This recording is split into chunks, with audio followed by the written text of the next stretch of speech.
malheureusement, on trouve de tout. Il y a des vendeurs de rêves et d'illusions. Il ne faut pas parler de gros montants parce que tu vas fâcher les gens, tu vois. Soit tu joues au jeu de l'entrepreneuriat, soit tu joues au jeu de l'influence. Alors, je suis Paulette Footing et ma mission est d'aider les personnes qui peuvent s'identifier à moi. Il faut savoir que j'ai un parcours qui a été marqué par une forte timidité. Je m'en suis rendu compte déjà très tôt dans mon enfance. Ça se manifestait par des choses assez spécifiques. Hein. Très vite, je me suis rendu compte que quand il y avait des gens, par exemple, qui nous rendaient visite à la maison, je me cachais. J'avais du mal à aller vers eux. Et bon, je comprenais pas, mais je sentais qu'il y avait quelque chose de différent. Et j'ai grandi dans un foyer polygame. Mon père avec plusieurs épouses et plusieurs enfants aussi. Tu t'imagines un contexte où il y a du monde, il y a de la vie à la maison. Et papa était sous-préfet, donc on ne manquait pas de grand-chose. Je n'ai pas une histoire où je veux dire qu'on était pauvre, on avait faim. Même si, tu sais, le fait d'avoir ces moyens-là et d'être nombreux, ça peut diluer un petit peu. Mais on souffrait d'autres choses. Le vrai problème qu'on avait, c'était une guerre que j'appelle la guerre de l'attention. Parce que dans un tel contexte, vous êtes nombreux et tu as parfois l'impression qu'il faut mériter ta place. Et c'était compliqué pour moi, étant quelqu'un qui avait du mal à parler. D'ailleurs, quand tu demandais à ma mère quel genre d'enfant était Paulette, elle dit c'était une enfant calme.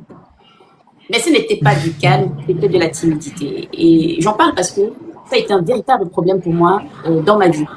À l'école, je me souviens, je me cachais au dernier banc parce que j'espérais qu'on ne me voit pas. Hein, tu sais, on ne te pose pas de questions. Et plus tard au boulot, je suis ingénieur risque industriel. J'ai travaillé comme cadre dans de grands groupes français pendant quelques années. Et le dernier poste que j'ai occupé, c'était chez Eiffage, qui est le troisième major du bâtiment en France. Et j'avais un poste à responsabilité.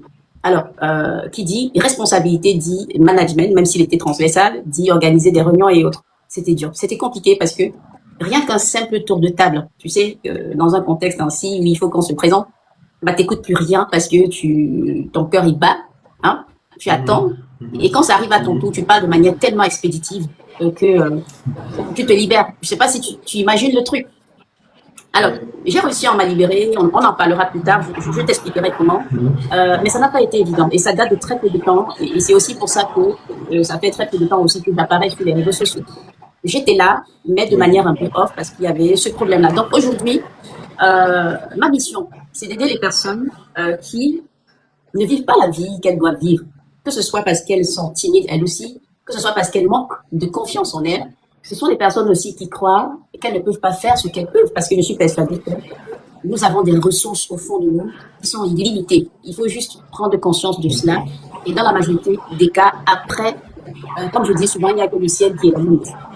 Donc voilà, c'est une mission pour moi aujourd'hui. Et en dehors de ça, je suis coach, je suis mentor et je me suis spécialisée ces dernières années dans le domaine de l'IA. Hein. Certains m'appellent aussi la reine de l'IA. Et c'est essentiellement ce qui occupe la majorité de mon temps depuis un certain temps. Sinon, j'aide les personnes, les entreprises aussi, parce que je travaille avec, qui ont besoin de construire une audience sur les réseaux dans le but de trouver des clients, à devenir visible et à vendre. Okay, et j'ai pas mal de résultats dans ce domaine. Exact. La semaine dernière, c'est, je crois, samedi, j'ai reçu ici Patrick Kenye Kanga qui a parlé de toi. Donc, on a fait un conversation sur toi. Et ça m'a surpris de savoir que ça fait 15 ans que tu maîtrises, un peu plus que tu maîtrises la puissance du pouvoir d'Internet, ou bien le pouvoir de Internet. Mais pourquoi est-ce que c'est maintenant qu'on te connaît? Je viens de te l'expliquer. C'est parce que je n'arrivais pas. C'est la timidité ou bien c'est parce que tu es occupé? Non, j'avais peur. C'est la seule raison principale pour laquelle c'est maintenant qu'on me découvre. Alors, ce qu'il faut comprendre, c'est que j'existais, Patrick en a parlé probablement, quand même. Ça fait plus de 10 ans qu'on a créé la première page Facebook dans le cadre de Vori TV. Okay, je crois que je suis la première personne qui ait créé une chaîne sur YouTube qui récupérait les vidéos des influenceurs et qui les postait. C'est moi qui les fais en premier. Donc, on te dit, c'est vrai que ce sont ces choses-là que je fais depuis longtemps. Mais ça peut paraître invraisemblable, j'ai été réellement paralysée. Et, et le fait d'avoir cette peur-là, comme tu le constates, ça ne veut pas dire que tu ne maîtrises pas ton domaine ou que tu ne sais pas ce que tu fais. Tu maîtrises très bien, mais c'est quelque chose, si tu n'es pas passé par là, c'est difficile de comprendre. Et depuis que j'ai compris qu'il y a énormément de personnes qui vivent de ça, c'est pour ça. Donc, c'était simplement de la peur. Et d'ailleurs, pour me cacher, ouais. J'ai créé mon compte LinkedIn il y a longtemps. C'est le premier réseau social sur lequel je suis allée, on peut dire à titre personnel. Mais tu sais, tu te caches derrière le texte. Personne ne te voit et on ne sait pas exactement qui tu es. Et tu sais d'où est venue la bascule? Un jour, je reçois un message d'une abonnée qui me dit: Paulette, mais toi, tu dis que tu formes les gens à la vidéo. Elle est où tes vidéos? Pourquoi on ne te voit pas? Et je te dis pas ce qui s'est passé parce que je me suis retrouvée comme un enfant qui est pris au piège. Tu sais, le truc que tu sais, mais tu espères que les autres ne voient pas et tout. Mais non, elle voyait. Et je pense que c'est ça qui a déclenché la bascule. J'en pouvais plus. J'en avais marre de cette vie que je menais. J'en avais marre d'être prisonnière dans un environnement ou dans un corps, finalement, dans une vie où je sentais que j'étais appelée à plus que ça. Je savais que j'avais une mission, mais j'étais freinée par ce truc-là et j'ai décidé que ça suffisait. Et c'est là où je suis rentrée dans un processus de transformation qui a été double. Il y a eu une transformation intérieure, avec un travail sur moi et une transformation extérieure aussi où j'ai beaucoup appris. J'ai appris à comprendre pourquoi j'étais comme ça, pourquoi je réagissais comme ça et pourquoi ça donnait les effets que ça donnait aussi. Et donc voilà, j'ai travaillé là-dessus. J'ai découvert le monde de la spiritualité, du développement personnel et ça m'a permis de grandir. Et parallèlement aussi techniquement, bon, je suis quelqu'un qui excelle dans tout ce qui est technique. Donc j'ai pu développer tout ça et sur le chemin, l'IA, plein de choses sont arrivées. Et donc voilà. Mais et aujourd'hui, quand on voit l'éloquence avec laquelle tu t'exprimes, la façon dont tu te mets devant la caméra, la façon dont tu es à l'aise, on se poserait la question de savoir, mais elle ne dit pas ça juste pour nous bluffer? il y a des gens qui le pensent parfois, mais alors, si ça peut permettre à plusieurs personnes de comprendre que il y a deux possibilités. Soit certaines choses qu'on pense qui ne nous sont pas accessibles le sont finalement. Et la deuxième chose, c'est de comprendre que tout est possible à force de travail et de détermination. Mais dans mon cas, je peux penser quand même que ce sont des choses que j'avais certainement en moi, mais que je n'arrivais pas à exprimer parce qu'il y avait ce mur qui brisait cela. Je sais qu'on dit ça aujourd'hui, mais ça n'a pas toujours été le cas. Probablement que je l'avais au fond de moi. Maintenant, revenons sur le thème de ce live, c'est: est-ce que tu gagnes de l'argent avec Internet? Est-ce que le digital donne de l'argent? Et pour répondre à la question, est-ce qu'on pourrait revenir sur le premier montant que tu as gagné sur Internet? Comment ça s'est passé? Bien sûr que le digital donne de l'argent. C'est ce que j'enseigne, d'accord? Avant de parler de moi, avant de parler de permettre à énormément de personnes de gagner énormément d'argent sur les réseaux, Même au-delà de ça, c'est une thématique qui m'intéresse principalement. Je vais prendre 2-3 minutes pour expliquer des choses pour les personnes qui nous écoutent aujourd'hui. Alors, aujourd'hui, sur Internet, malheureusement, on trouve de tout. Il y a des vendeurs de rêves et d'illusions et il y a aussi une vérité qui existe. Mais malheureusement, le côté négatif des choses fait aujourd'hui que les gens ont tendance à mettre tout le monde dans le même panier. Alors, dès que tu parles un peu d'argent, tout de suite, on a peur, Il faut pas parler de gros montants parce que tu vas fâcher les gens, tu vois. Ce que je voudrais dire aux gens, c'est que à Paris, par exemple, il y a des restaurants, il y a des tables où pour manger, il faut c'est 2 000 € la table. Et croyez-moi, en tout cas, je n'y vais pas, mais quand tu passes devant, c'est toujours plein. Alors, il y a des gens qui gagnent énormément d'argent, il y a des gens qui gagnent 100 000 € tous les mois, il y a des gens qui gagnent 1 million d'euros tous les mois, d'accord? Alors, moi, je ne vais pas parler du montant directement, mais oui, bien sûr. La première fois que j'ai gagné de l'argent sur le digital, oui, c'était via YouTube, c'était via la monétisation de ces plateformes-là et ça remonte à une dizaine d'années. Wow, 10 ans. C'était quoi? C'était juste là, c'est-à-dire que vous preniez les contenus des gens que vous mettez sur YouTube et quand ça monétise, vous gagnez tranquillement. Ce n'est pas des contenus qui sont créés. Ça n'a rien à voir avec l'activité de Vuri TV. C'est deux choses distinctes. L'activité de Vuri TV consistait à aider les producteurs locaux à monétiser leur production. Vous avez dit qu'on prenait, on était sur les différentes plateformes. Ça générait c'était monétisé et puis on faisait du partage de revenus. C'était via un pourcentage. Ça, c'est une chose. Mais ce dont je parle, ce n'était pas directement du contenu de ces personnes-là. C'était du contenu que je récupérais comme ça. D'ailleurs, je récupérais du contenu sur, je crois que c'était la chaîne de Canal 2 à l'époque. Et puis plus tard, ils se sont rendus compte, ils nous ont interdit de continuer à faire ça. Et je prenais des vidéos des influenceurs sur les réseaux. C'était au tout début et très peu de personnes maîtrisaient tous ces systèmes-là. Mais bon, après, je ne veux pas me glorifier de ça parce que c'était un peu, si tu veux quelque chose que tu vois au passage, c'est pas un business réellement que tu as construit. Mais par contre, par la suite, oui, avec toute l'expertise que j'ai développé pas mal de chaînes faceless sans montrer son visage. Là, c'est plus des choses directes où j'avais mis vraiment en jeu une expertise. D'accord.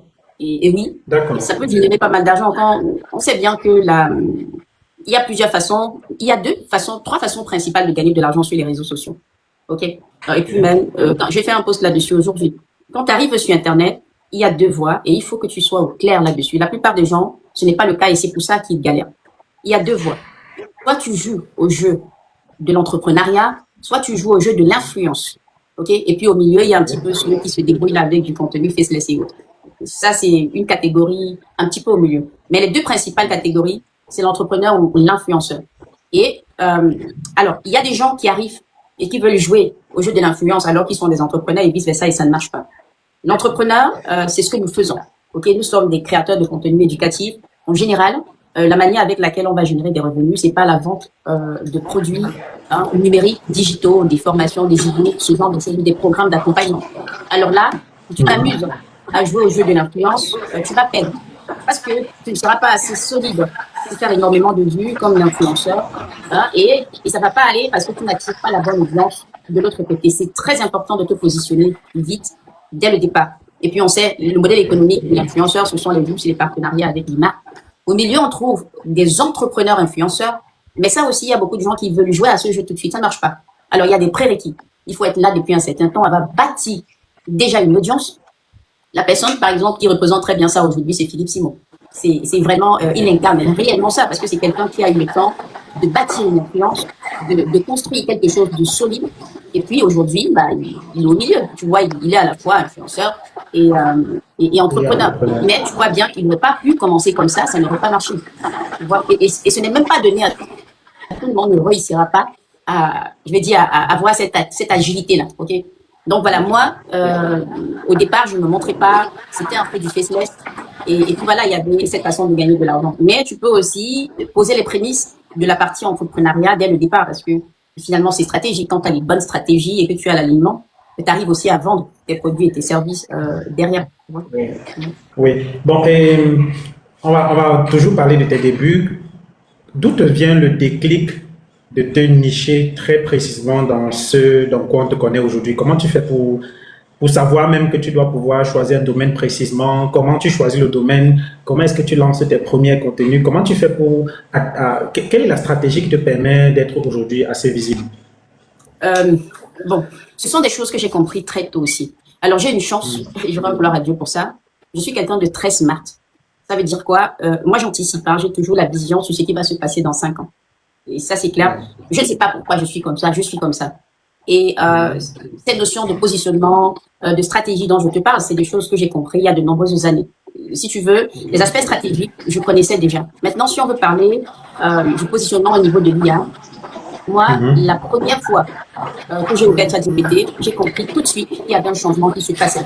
J'ai compris ce qui se passait. Alors, j'ai appris avant les autres et j'ai commencé à retransmettre avec responsabilité, c'est tout. Et même aujourd'hui, j'anticipe toujours sur qu'est-ce qui va se passer dans 2 ans, dans 3 ans, dans 4 ans, dans 5 ans. Et c'est ça qui te permet en fait d'être aligné et d'avoir cette vision-là. Parce que si tu te contentes de penser au jour le jour, ça ne veut pas dire que tu n'as pas un business, tu as un business, mais voilà, t'anticipes pas et si tu veux grandir de manière assez considérable, tu es obligé d'avoir ces considérations-là. Donc, pour répondre à ta question, c'est peut-être la vision et c'est quelque chose que j'ai en moi aussi. Et donc, dans tout ce que j'ai toujours fait, j'ai compris très vite que on dit, si tu poursuis 1 milliard de livres à la fois, tu apprends ne te connaître pour rien. Et j'ai eu la vision de l'entrepreneur très tôt. Tu vois, donc du coup, parce que j'avais fait un petit peu de tout. Et je crois que c'est ça aussi qui m'a aidé. Tu comprends toutes les stratégies et finalement, en fonction de qui tu es, de ton tempérament, tu choisis. Moi, je ne suis pas naturellement quelqu'un qui va rentrer dans l'influence pure parce que ça implique aussi certains mécanismes qu'il faut être prêt à assumer. Et tant que ça ne correspond pas à qui tu es, c'est mieux de t'aligner avec ce qui correspond à toi. Tu vois? Bon, toi, tu as parlé de ton positionnement. Maintenant, d'où te vient le nom La Reine de la Vidéo? Comment c'est arrivé? Ce sont les gens qui m'ont donné ça, parce que je suis bien en vidéo. Déjà, Ok. avec Vidéo TV, je suis aussi réalisateur, donc c'était pas juste une Ah, activité. ok. Au-delà du fait qu'on aidait les producteurs locaux, c'est quelque chose que je faisais déjà. Donc, dans l'historique, Patrick, dans l'association, c'est quelqu'un qui était très site internet, très tech, et moi j'avais la caution artistique. J'étais responsable de la qualité de fabrication du film, et lui il est responsable un peu de tout ce qui est vente et autres. Et ça vient d'où? De cette historique-là. Très tôt, je me suis baladée avec un appareil photo. Et quand j'étais même encore à l'université, d'ailleurs, la première fois que j'ai gagné de l'argent, on me payait pour avoir fait des photos. Tu vois? Et Et donc, c'est là que je comprends. Je crois que oui, ça vient aussi, comme tu as dit tout à l'heure, d'une certaine alignement de fréquence vibratoire. Genre, vraiment, tu as aligné ta passion avec ta profession et puis ça a donné quelque chose d'incroyable. Est-ce que pour les c'est vrai. personnes qui sont connectées maintenant, s'ils doivent choisir un domaine pour pouvoir se lancer, parce que voilà, tu vois, on tombe sur le piège dès qu'on a vu la reine de la vidéo commencer les vidéos, nous aussi on veut commencer à faire des vidéos sans préalable, on veut aussi être comme elle, et je vois beaucoup de gens qui me disent, coach Marcel, je veux être comme toi. Chaque jour je reçois ce type de message. Pour éviter le piège d'être comme quelqu'un, quel est le conseil que tu peux leur donner afin qu'ils puissent savoir très exactement dans quel domaine se lancer? Il y a plusieurs choses.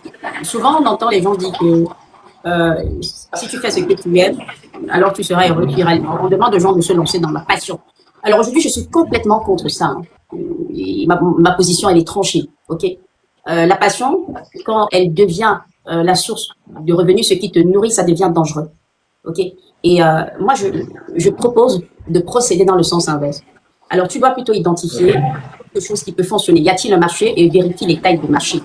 Et lance-toi là-dedans, travaille, et quand ça va fonctionner, tu deviendras passionné. C'est la bonne passion dans ce sens. Je ne sais pas si tu comprends. Parce que beaucoup de gens sont passionnés de choses où il n'y a pas d'ouverture. Alors, qu'est-ce que tu veux te tuer à forcer, à essayer de travailler dans un domaine où il n'y a rien qui soit possible? Ça ne marche pas. Alors, la deuxième erreur que je vois beaucoup de personnes faire, c'est le syndrome de l'objet brillant.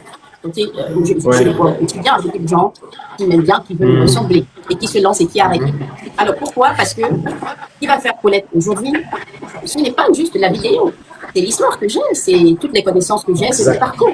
Et il y a un aspect qui est très important, c'est le chemin. Qu'est-ce que tu as fait entre deux?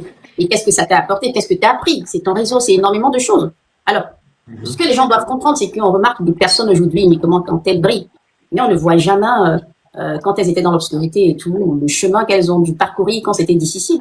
Ok? Comment tu penses aujourd'hui te lancer de manière nouvelle et avoir directement la même lumière que quelqu'un qui a parcouru tout le chemin? Et puis, il n'y a même pas de raison de vouloir être comme quelqu'un. Ok? Il faut toujours vouloir être soi. Essayer de savoir pourquoi je suis faite et te positionner sur ce qui te correspond, toi. Tu vois, aujourd'hui, tout est possible. Hein. Moi, je dis que tout marche, tout donne l'argent. Ça dépend de comment est-ce que comment tu fais, ce que tu veux faire. Et puis, donne-toi le temps, de manière aussi consciente et juste, de déployer les choses jusqu'à ce que cela fonctionne. Tu vois, aujourd'hui, il y a quelque chose qui m'embête beaucoup. Mon problème n'est plus de trouver des clients, pas la grâce de Dieu. Même si on en veut toujours plus, mais c'est plus ça le problème. Aujourd'hui, il a changé. Ce qui me préoccupe le plus, c'est comment est-ce que je peux faire pour que la majorité de mes élèves réussissent. Ok, donc je mesure mon succès maintenant au taux de réussite de mes étudiants. Alors, dans mes recherches, j'ai compris que il y a un niveau qui va au-delà de ce que nous, enseignants, professeurs, pouvons faire. Parce que tu vas travailler sur la pédagogie, améliorer tes cours, tes process, un petit peu du mindset de manière traditionnelle, mais ça ne suffit pas. J'ai fini par me rendre compte qu'il y a des facteurs extérieurs à nous qui impactent énormément le taux de réussite de nos élèves et très peu de personnes en parlent.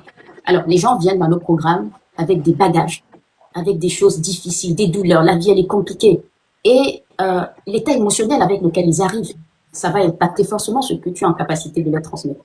Alors, parfois, c'est conscient, c'est inconscient. Alors, je vais profiter pour en parler ici. Le vrai coupable, souvent, se passe à l'intérieur de nous. Et il y a 3 mécanismes que j'ai identifiés, très souvent, qui sortent du lot. Le premier, c'est ce que j'appelle ton champ attentionnel. Imagine que tu te retrouves dans une salle avec tous les différentes interactions que nous pouvons avoir dans la journée et qu'elle est noire. Tu as une lampe torche et que tu éclaires juste dans une direction. Donc, tu vois juste ce qui est devant toi. Ok. Et alors pourtant, et des gens dont le champ attentionnel finalement se referme, ce sont des gens qui sont souvent un peu aigris, des gens qui voient le verre à moitié vide. Tu lui présentes une opportunité, il se dit que c'est un piège, que non, ce n'est pas normal. Et alors, pourtant à l'inverse, quand le champ attentionnel s'ouvre, là les choses changent. Tu vois, la manière avec laquelle tu accueilles les opportunités, elles sont différentes.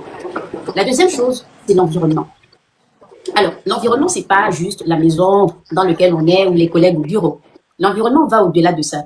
C'est ce que tu regardes à la télévision. Ce sont les influenceurs que tu suis sur les réseaux. Ok, c'est les groupes dans lesquels tu vas. Ce sont les tontines que tu fréquentes. Ok, tu sais, il y a cet adage-là qui dit que si on te met dans une salle avec 10 millionnaires, il y a des chances que tu sois le 11e. Par contre, si c'est l'inverse et que tu es le seul, il y a des chances que tu ne progresses pas parce que c'est un avec l'ego, je suis le patron, où tu passes le temps à transmettre et tu ne progresses pas.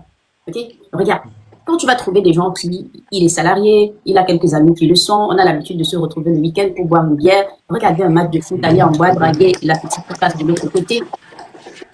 Bah, tu es limité à ça parce que t'as pas de modèle autour de toi, t'as pas d'exemple, tu n'es pas dans un environnement qui te stimule. Et pourtant, au fond de toi, tu dis que tu veux changer ta vie. Mais tu ne peux pas parce que même quand tu fais des tentatives, tu vas suivre un challenge, une masterclass, tu reviens. Dans cet environnement, tu dis, voilà, j'ai l'intention de faire son te dit, oh, laisse ça. Tu connais, tu vas nulle part avec. Mais c'est triste. Le troisième mécanisme, c'est le sens. Beaucoup de personnes n'ont aucun but dans la vie. Imagine, tu fais Douala Yaoundé, hein, et qu'il n'y a pas, on va dire, de panneau de signalisation, rien qui ne te dirige sur la route. Qu'est-ce que tu fais? Tu tournes en rond. On est d'accord? Tu ne sais pas où tu vas, tu es déplacé. Alors, donner du sens à sa vie, c'est avoir des buts, c'est avoir des objectifs. Parce que quand tu en as, nous, entrepreneurs, par exemple, tu te lèves le matin, il y a plein de choses qui te stimulent. Peut-être tu vas aller voir si tu as vendu un e-book, tu vas voir plein de trucs. Bref, tu es challengé par rapport à ça et tu as quelque chose pour lequel tu travailles qui occupe ton esprit. Et ça se passe comment? C'est très simple. En général, tu as un objectif. Ok, tu vas te dire quelles sont les actions que je mets en place pour pouvoir atteindre cet objectif-là. Et à chaque action, tu te dis quelles sont les compétences, toutes ces choses dont j'ai besoin. Et partant de là, pendant un certain temps, toutes les actions que tu mènes doivent concourir à compléter, à remplir cet objectif-là, que ce soit les livres que tu lis, les vidéos que tu regardes, les influenceurs que tu suis, mais tout ce que tu fais. Et je garantis que toute personne qui fait ça va forcément s'en sortir. Moi, personnellement, j'ai des grands buts tous les 3 mois. Okay, le dernier grand but que j'avais, c'était d'écrire mon livre, La Bascule, et c'est terminé. Ok, ils sont en train de finir, c'est dans les mains de l'éditeur. Et après, c'est toujours ainsi. Actuellement, par exemple, le but où j'ai traîné un peu, c'est vrai. Par exemple, j'ai eu dans ma vie, je n'ai pas compris ça. J'avançais aussi comme ça, comme si et voilà, c'était quelques jours où j'ai compris, et ça complètement. Les gens, tu vois, qui n'ont pas de but, qui sont dans un mauvais environnement et tout ça, c'est des gens qui sont aigris, c'est des gens c'est des jaloux. Hein, il va se plaindre quand quelqu'un lui va réussir, il est pourquoi il a de la chance, c'est la sorcellerie, mais c'est rien de tout ça. Occupe-toi de toi, c'est tout. Hein? Et la dernière chose que je recommande aux gens, c'est de travailler le lâcher prise. Cette vie est déjà trop compliquée. Lâcher prise, c'est quoi?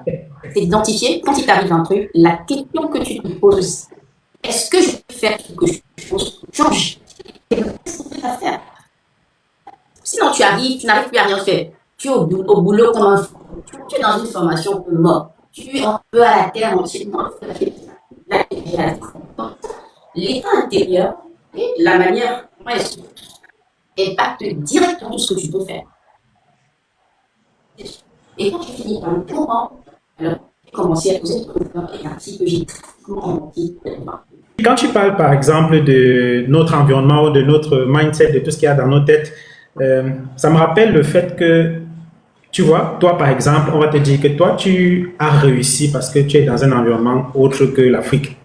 Et donc quand tu vas dire aux gens qu'il faut faire des vidéos sur les réseaux sociaux, il faut vous intéresser à l'intelligence artificielle, il faut gagner de l'argent avec votre téléphone, ils vont dire que non, c'est parce que toi tu es dans... Est-ce que tu penses que c'est ton environnement qui t'a contraint ou bien qui t'a façonné à ce que tu puisses gagner de l'argent avec Internet? De manière directe, non. Je ne dirais pas directement parce que je ne suis pas non plus, je n'ai pas, même au départ, si tu veux, quand j'ai commencé à vivre du digital, je n'étais pas non plus dans un environnement qui était assez spécifique ou particulier, si tu veux. D'ailleurs, je n'avais pas conscience de toutes ces choses-là. C'est arrivé bien après sur le terrain. Okay, et les gens en Afrique, ils peuvent dire ce qu'ils veulent, mais aujourd'hui, le monde, c'est une petite planète. Ils sont tous connectés sur les réseaux sociaux, donc ils sont plus au courant hein, de ce qui se passe que les personnes qui vivent ici. Donc, du coup, pour moi, c'est une excuse. À partir du moment où tu as un téléphone eh bien, et que tu peux lancer un live, bah, tu peux déclencher quelque chose. Aujourd'hui, nous savons tous que la monnaie ou l'or du siècle actuel, c'est la communauté. Et pour constituer une communauté, il faut simplement créer du contenu, c'est tout. Et pour moi, c'est accessible à tout le monde. Les gens doivent apprendre à briser leur peur, ok, à travailler tous ces préjugés et tous ces blocages qu'ils ont. Parce que si tu veux, ce qui les empêche en réalité de le faire, c'est parce qu'ils ont peur. Ils ont peur de ce que les gens vont dire. Ils ont peur de ne pas être à la hauteur. Ils ont peur qu'on se moque d'eux. Ils ont peur du ridicule. Mais moi, je vous rassure, tout ce que vous écoutez aujourd'hui, lancez-vous, il ne se passe pas rien de tout ça.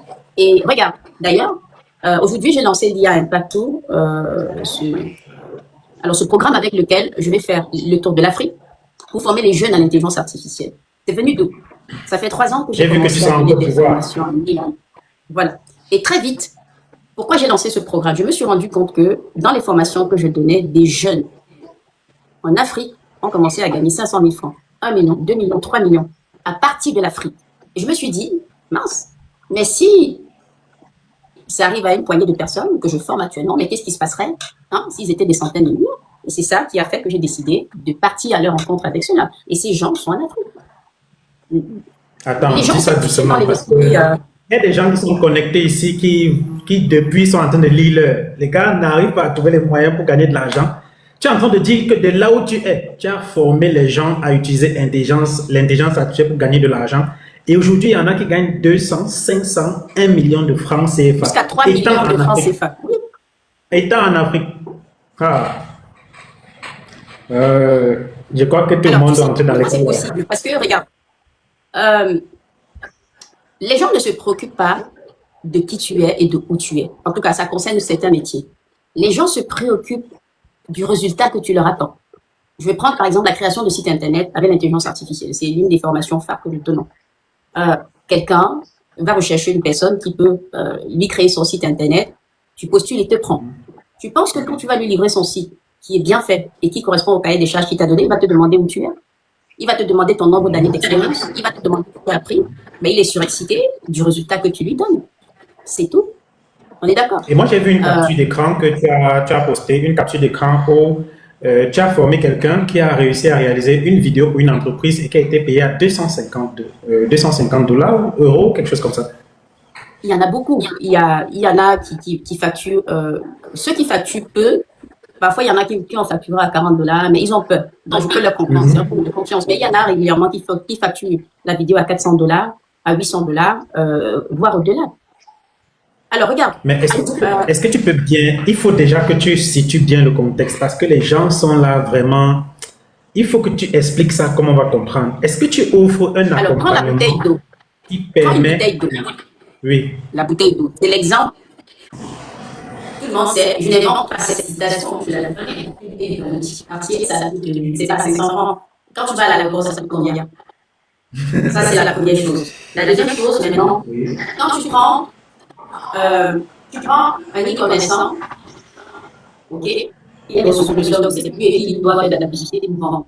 Tu viens le brancher sur là où il a besoin de ça, ok, et que tu vas plutôt prospecter quelqu'un, que tu dois lui expliquer, lui convaincre des bienfaits du vidéo. Quelle est la personne qui est prête à acheter ça tout de suite? Deuxième couche, tu lui fais une vidéo, tu lui donnes que et il explose, après il va revenir acheter tes vidéos. Voilà la différence qu'il y a entre moi et ma personne. Si je prends la création de mon contenu, avec 2-3 plans, je prends une vidéo.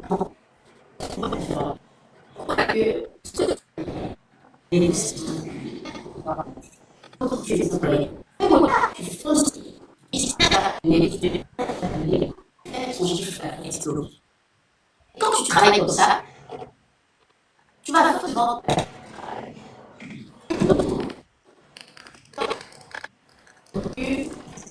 la version, mais à comprendre le produit. Ok, donc mes élèves ne créent pas des vidéos dans le vent. Nous créons des vidéos qui vendent. Et quand il va tomber sur toi, et quand tu lui fais une vidéo avec ce résultat, imagine ce qui va se passer derrière. Je ne sais pas si tu comprends. Mais il y a quelqu'un là qui veut savoir combien coûtent tes formations, parce que là, ça commence à devenir très intéressant. Comment on fait pour adhérer à cette formation ou encore à cette académie que tu viens de lancer? On fait comment? Parce que là, ça devient très, très chaud. Les sueurs sont en train de couler là. Alors, il faut aller sur www.noudiacademy.com. OK, et puis vous allez remplir le formulaire de préinscription, d'accord? Et puis, à chaque fois qu'il y a une nouvelle entrée. Est-ce que sur la bio de ton compte TikTok, on pourrait trouver le lien? Non. Alors, le seul moyen de m'écrire aujourd'hui, assez facilement, c'est de passer par Instagram, de m'écrire via la messagerie Instagram. C'est la règle de la vidéo également, ok? Sinon, je fais régulièrement des challenges. Il faut essayer d'attraper un challenge parce que la voie la plus simple pour entrer dans un de mes programmes, c'est de passer par les challenges. Et c'est quoi, ça consiste en quoi les challenges? Par exemple, le dernier challenge que tu as fait, il fallait faire quoi? Bon, c'est en thématique. Il faut voir de quoi il s'agit. Parfois, c'est sur la productivité, ça peut être sur la vidéo, c'est sur la visibilité. Souvent, je fais des challenges de 5 jours. Bon, je ne conseille pas aux gens de faire comme moi. Hein. Parce que je suis un peu ce qu'on appelle multi-potentiel, multi-canal. J'arrive à maîtriser beaucoup de choses. Et souvent, bon, c'est vrai que j'ai un champ qui peut être assez... Mais j'essaie quand même de me concentrer sur l'IA ces derniers temps. Donc, il faut juste qu'ils s'abonnent à ma page et qu'ils regardent de temps en temps quand il y en a, ou quand j'ouvre les portes. Alors, les portes ne sont pas ouvertes tout le temps aussi. Ça, c'est la première chose. Oui. Et la deuxième chose, je sélectionne les personnes que j'accepte dans mes programmes. Il y a des gens que je n'accepte pas. D'accord. Donc, j'espère que vous avez bien regardé et que vous êtes déjà abonné. Pour vous abonner, il faut juste appuyer sur le petit plus qu'il y a à côté de la reine de la vidéo. Vous abonnez là, simplement, vous allez pouvoir attendre votre tour parce que voilà. C'est sur Facebook, hein, parce que sur TikTok, j'ai pas vraiment... La reine de la vidéo, je pense que... Voilà, je pense que sur TikTok, tu vas faire le relais. Parce que ici aussi, il y a beaucoup de gens. Ouais. Il y a beaucoup de gens.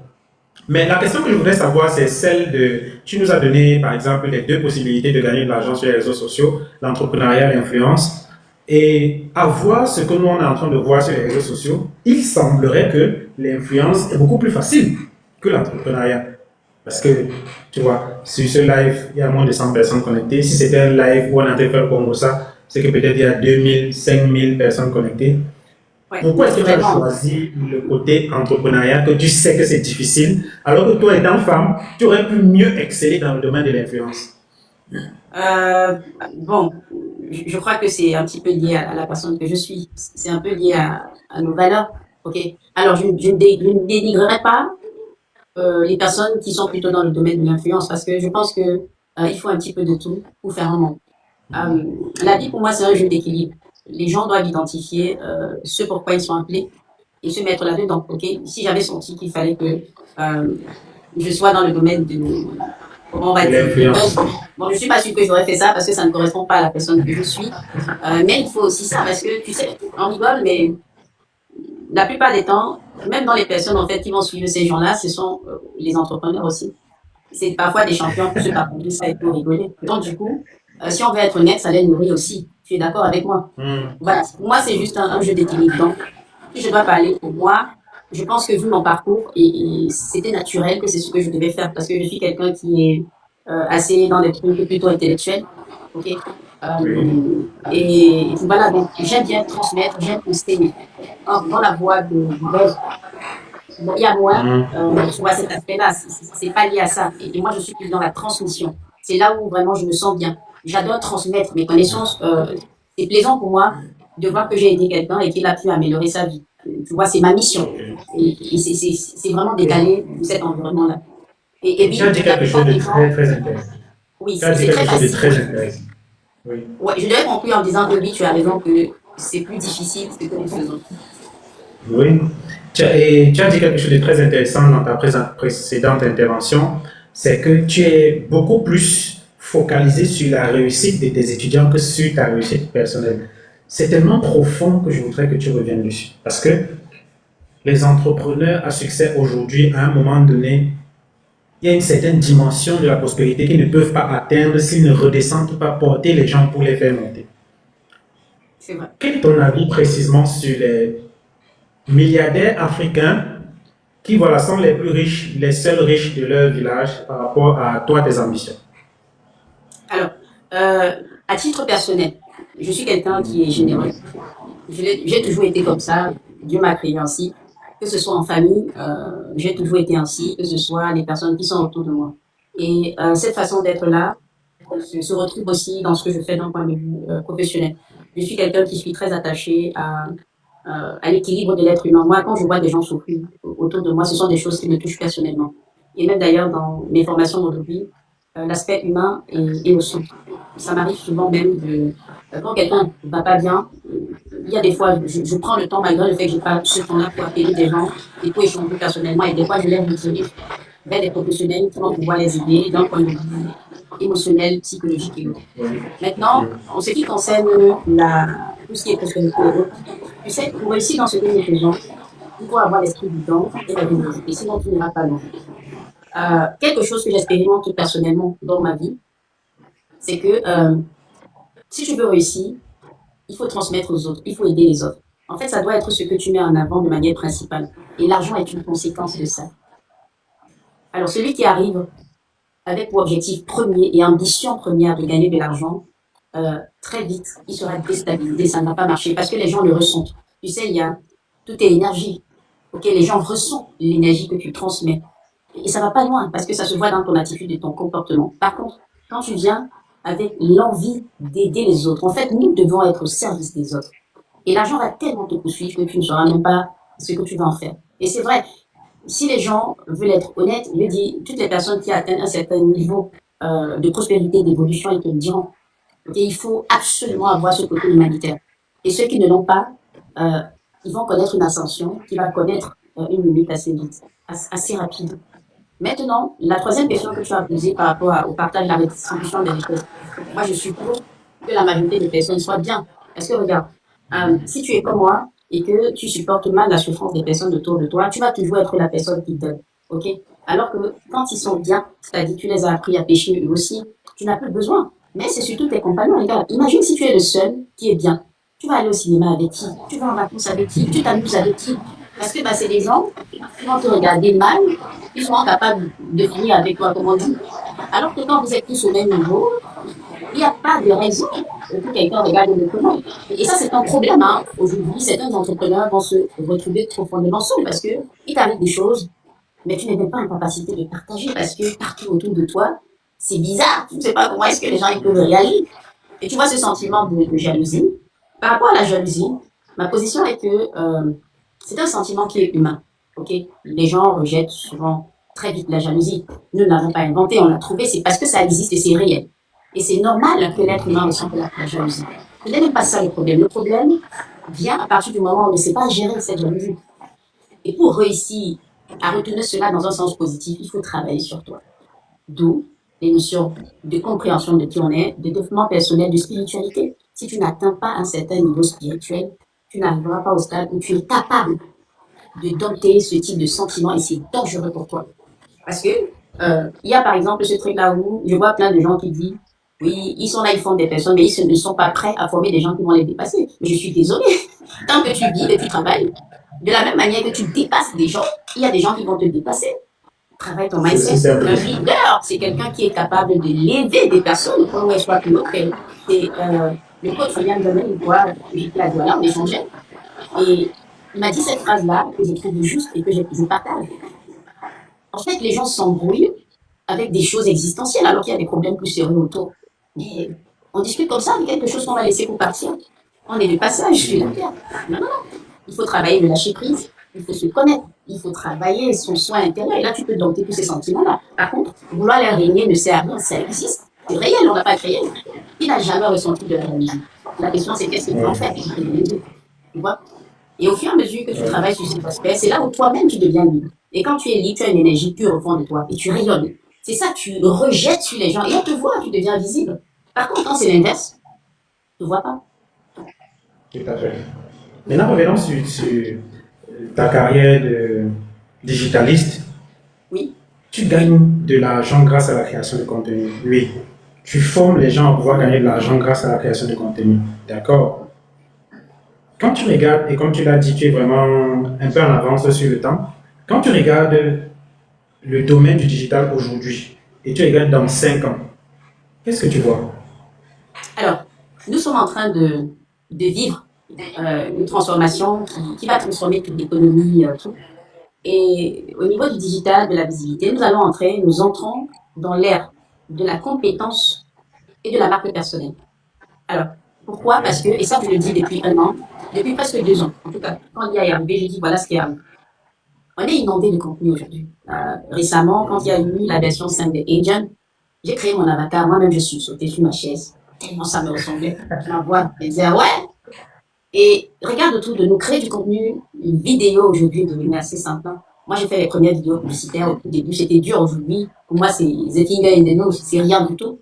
Et les entreprises en veulent, les créateurs de contenu en veulent, les gens du marketing en veulent, et les gens créent de plus en plus de contenu. On commence à être inondés. Et c'est rien. Il y a une vague, il y a une marée géante qui est en train d'arriver. Et ce qui va se passer, c'est que de plus en plus, on en aura marre. Et ce que l'IA, en tout cas, pendant longtemps, on ne sera pas capable de répliquer, c'est réellement qui nous sommes. Même si on peut entraîner des modèles, ton histoire, tout ça, pour faire un petit peu mieux, ce ne sera jamais toi. Okay? Et les gens vont rechercher l'authenticité. Et ceux qui commencent à implanter leur marque personnelle aujourd'hui, ils vont avoir une longueur d'avance. Et ça va se passer aussi comme ce qui s'est passé avec YouTube au début. Il y aura une saturation à un moment. Moi, ce que je veux dire aux gens, c'est que c'est maintenant qu'il faut se lancer. Ça ne veut pas dire qu'on ne pourra pas se lancer dans 5 ans, mais ça va devenir comme se lancer sur YouTube aujourd'hui par rapport à ceux qui se sont lancés il y a 10 ans. Et vous gagnez de l'argent et travailler à ça. Voilà. Voilà. C'est profond parce que je disais il y a quelques mois que si les gens ne se lancent pas maintenant sur les réseaux sociaux, au moment où ils vont attendre d'être prêts, parce que les gens veulent avoir l'environnement que tu as, les gens veulent avoir le background, veulent avoir le matériel, ils veulent pas qu'on les voie quand ils sont laids, ils veulent directement quand ils sont vraiment beaux, quand ils ont déjà les joues, quand ils n'ont plus quand ils n'ont plus les os, quand ils commencent à manger déjà bien ou quand ils peuvent déjà aller au Hilton et tout. C'est là où ils pensent qu'ils doivent faire des vidéos. Moi, je disais que il y a des environnements dans lesquels quand tu seras, on va se poser la question de savoir si c'est toi-même ou si c'est une IA. Parce que de toute façon, l'intelligence artificielle est déjà en train de magnifier le virtuel de chacun. Tu pourras créer n'importe quel environnement. Et quand la saturation va arriver, on ne saura plus si tu es dans le bon environnement ou pas. Et si tu ne t'étais pas lancé, si tu n'avais pas cultivé ta marque personnelle au départ, mais tu vas juste être confondu à une intelligence artificielle. Je ne sais pas qu'est-ce que tu en penses. C'est exactement ce que je disais. Les gens connectent avec nous aujourd'hui. Quand ils nous voient, tu vois, on connecte avec toi, on ressent des émotions. Il y a des choses qui se passent. Il n'y aura pas ça. Aujourd'hui, quand tu arrives dans des événements physiques, les gens sont contents de te saluer, de te voir, enfin bref. Et ils ressentent que c'est la même personne. Non, plus sur Internet, on ne fera jamais ça avec des intelligences artificielles. Et si tu prends le contenu, tu demandes à Claude, ok, tu prends le modèle le plus avancé, de te créer n'importe quel cours, il le fait de manière imbattable.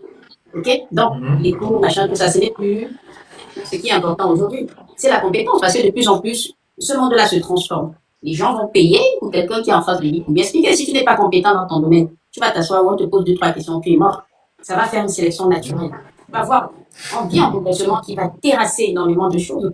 Les vendeurs de rêves, les opportunistes, tout ça. En ce moment, il y a beaucoup d'opportunistes. Hein. Ils vendent plein de trucs. Alors, et alors, c'est fait par l'IA. Mais de plus en plus, ça change. Et c'est normal. Tu sais, il va être là. Il y a des élèves qui m'attendent de l'autre côté. Ah oui. Ah, vraiment. Non, mais c'est un moment incroyable. C'est un moment incroyable. Ce que je suggère, c'est qu'on fasse un programme sur Google Meet. On peut faire une partie de Oui, par exemple, une partie de ici sur TikTok, parce que ce que tu dis est très intéressant, parce que les gens devraient te poser des questions. Il y a beaucoup de questions qui étaient préparées là. Donc, on va faire ça la prochaine fois. Faisons une partie de il n'y a pas de souci. Elle a un programme tout de suite et on va revenir avec la reine de la vidéo très bientôt. Donc, merci déjà d'avoir. On peut le faire dans la semaine, hein. Sauf si c'est que les vendredis, c'est ça? Dans l'émission. Non, on peut le faire dans la semaine. J'ai un vol demain. Ok. Oui, on peut le faire dans la semaine. On peut le faire dans la semaine. Soit vendredi prochain, par exemple, si tu n'as pas quelqu'un, ou jeudi. Non, jeudi, soit je suis avec Marc et Karine. Même lundi, tu es disponible. On le fait lundi, comme ça ne traîne pas et on complète. Exact. Ok, les amis, je vous reviens lundi, c'est 20h, c'est ça? 20h. 20h, heure de Paris. 20h. Je ne tombe plus. D'accord, ok. D'accord, merci beaucoup et à bientôt. Bye. À bientôt. Ouais.